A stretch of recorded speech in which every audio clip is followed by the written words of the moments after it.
అమ్మ పాఠాలకు స్వాగతం. ఈరోజు మనం తెలంగాణ 10వ తరగతి తెలుగు వాచకంలోని మీ పుస్తకాల్లో ప్రతి పాఠం చివర ఇచ్చినటువంటి ఆ యొక్క వ్యాకరణాంశాల్లో అత్వసంధి గురించి 10th క్లాస్ మొత్తంలో అత్వసంధి మీ పుస్తకంలో వెనకాల ఇచ్చినటువంటి వ్యాకరణాంశాల్లో అత్వసంధిని గురించి ఈ వీడియోలో మనం తెలుసుకుందాం. అత్వసంధి అంటే ఏమిటి? అత్వసంధి అన్నా అకార సంధి అన్నా ఒకటే. దీనికి సూత్రం ఏముంది? అకారానికి సంధి బహుళంబుగా వచ్చును. అకారానికి సంధి బహుళంబుగా వచ్చును అంటే అకార సంధి అంటే అత్వసంధికి సంధి జరిగినప్పుడు అవి రకరకాలుగా వస్తాయి. ఎలా వస్తాయి? బహుళము అంటే ఒకటి సంధి కార్యం ఒకసారి తప్పనిసరిగా వస్తుంది, అంటే సంధి మామూలుగా జరిగిపోతుంది అత్వసంధిలో ఒకసారి. మరి ఇంకొకసారి ఏమవుతుంది? వైకల్పికం అవుతుంది, అంటే సంధి కార్యం ఒకసారి జరుగుతుంది, ఇంకొకసారి జరగకపోవచ్చు, లేదు వేరే విధంగా అయినా సరే రావడానికి అవకాశం ఉంటుంది. ఈ రకంగా అకారానికి సంధి బహుళంబుగా వచ్చును అంటాడు సూత్రంలో. ఇక్కడ మనకి కొన్ని ఉదాహరణలు ఇచ్చాడు మీ పుస్తకంలో. ప్రతి పాఠానికి వెనకాల ఇచ్చినటువంటి అత్వసంధికి సంబంధించినటువంటి పదాలు ఇవి. అనుటెట్లు, అనుట ప్లస్ ఎట్లు, అనుటెట్లు. అనుటాలో ఉంది ఏముంది? ఆకి ఏమొచ్చి పరమైంది? ఏ అనే వచ్చి పరమయ్యి మామూలుగా సంధి జరిగింది, టా బదులుగా టే అయింది. అనుటెట్లు అంటే సంధి జరిగిందనమాట, తప్పనిసరిగా జరిగింది, అంటే సంధి నిత్యం. దీంట్లో అమ్మమ్మ, అమ్మ ప్లస్ అమ్మ, అమ్మమ్మ. దీంట్లోకి ఆ అనేటటువంటి అచ్చుకి మళ్ళీ ఆ వచ్చి పరమయ్యి మామూలుగానే అమ్మమ్మ అయింది.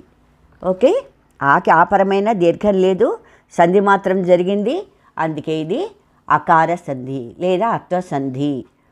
మూడవ చూడండి, వచ్చినంతనే. వచ్చిన ప్లస్ అంతనే, వచ్చినంతనే. వచ్చినాలో ఏముంది? ఆకి మళ్ళా ఆ వచ్చి పరమైంది, ఆకి ఆ వచ్చి పరమయ్యి సంధి జరిగింది ఇక్కడ, అందుకని వచ్చినంతనే. ఆకి పరమయ్యి దీర్ఘం రాకుండా సంధి మాత్రమే జరిగింది కనుక ఇది అత్వసంధి, అకార సంధి. లేకైనా, లేక ప్లస్ అయినా, లేకైనా. ఆకి అయ్యనే అచ్చొచ్చి పరమై సంధి జరిగింది, అందుకని కాళ్ళ కై అయింది, లేకైనా. అలాగే చిన్నప్పుడు, చిన్న ప్లస్ అప్పుడు. చిన్నాలో ఆకి ఆ వచ్చి పరమై దీర్ఘం రాకుండా సంధి జరిగింది, చిన్నప్పుడు అయింది, అందుకే ఇది అకారం లేదా అత్వసంధి అంటారు. పుట్టినిల్లు, పుట్టిన ప్లస్ ఇల్లు, పుట్టిన ప్లస్ ఇల్లు. పుట్టినాలో ఉన్నదేమిటి?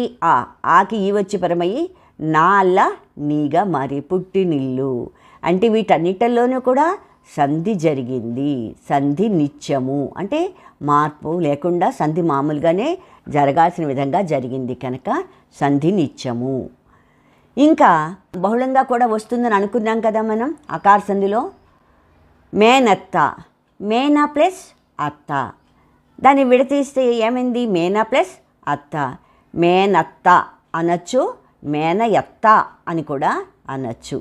ఇక్కడ చూడండి, వనిత ప్లస్ ఆమె, వనిత యామే అని ఇచ్చాడు. దాన్ని విడతీస్తే ఏమని విడతీస్తాం? వనిత ప్లస్ ఆమె అని విడతీస్తాం. ఇక్కడ వనిత ప్లస్ ఆమె అని సంధి విడతీసినప్పుడు ఎలా కలిస్తే ఏమవ్వాలి?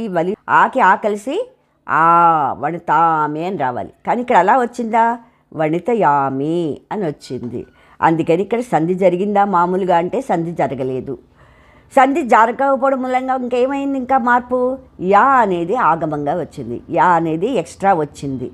వనిత ఆమె బదులుగా యామే అగా వచ్చింది, అందుకని యా అనేది ఆగమంగా వచ్చి ఇక్కడ మార్పు చెందింది కనుక వనిత యామే అంటే సంధి రాలేదు, అక్కడ వేరేగా మార్పు చెందింది. ఇంకా తర్వాత ఇంకొకటి చూడండి, ఒక ప్లస్ ఒక, ఒకనొక. ఒకనొక అన్నప్పుడు ఎలా విడతీసాం మనం? ఒక ప్లస్ ఒక అని విడతీసాం. దీనిలో ఎలా వచ్చింది? ఒక ప్లస్ ఒక, ఒక్కొక్క అన్నట్టు రావాలి సంధి జరిగితే, కానీ ఒక్కొక్క అని వచ్చిందా? ఒకనొక అని వచ్చింది, అంటే వేరేగా రావడం జరిగింది. ఇలాగా వేరేగా రావడం కానీ, లేదా సంధి రాకపోతే యా అనేది ఆగమంగా రావడంగా కానీ, లేదు ఇక్కడ నిత్యంగా అంటే సంధి జరిగి రావడం కానీ, ఏ రకంగా అయినా సరే అది జరగచ్చు. ఇక్కడ కూడా మేనత్త అని రాయొచ్చు, మేన ఎత్త అని కూడా రాయొచ్చు. మేన ఎత్త అన్నప్పుడు యా అనేది ఆగమంగా వచ్చింది. అందుకని ఈ రకంగా నిత్యం కావచ్చు, లేదా ఏదైనా ఆగమంగా వచ్చి రావచ్చు, లేదా మరోలైనా రావచ్చు. ఇలాగ రకరకాలుగా మార్పు చెందితే బహుళంగా వస్తే కనుక ఇది అకార సంధి.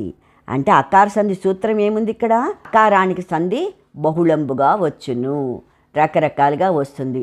ఒకసారి సంధి వచ్చింది, ఒకసారి సంధి జరగకుండా యా అనేది ఆగమంగా వచ్చింది, మరొకసారి మరోలా వచ్చింది. ఒక ప్లస్ ఒక అన్నప్పుడు ఒకానొక అన్నట్టు వేరే విధంగా రావడం జరిగింది. ఈ రకంగా బహుళంబుగా వస్తుంది ఆత్మసంధికి. ఓకే, నెక్స్ట్ ఇంకొక సంధి గురించి నెక్స్ట్ వీడియోలో మనం తెలుసుకుందాం. మీకు ఇలా సింపుల్గా కనుక మీకు ఇలా ఒక్కొక్క దాని గురించి చెబుతూ మీకు ఇలా చేసినట్టయితే మీకు నచ్చింది అనిపిస్తే లైక్ బటన్ క్లిక్ చేయండి. మీ అభిప్రాయాలు సూచనలు కామెంట్ బాక్స్లో పొందుపరచండి. సబ్స్క్రైబ్ చేసుకోవడం మాత్రం మర్చిపోకండి. మరిన్ని వీడియోస్ మీకు లభిస్తాయి. Thank you. సెలవు.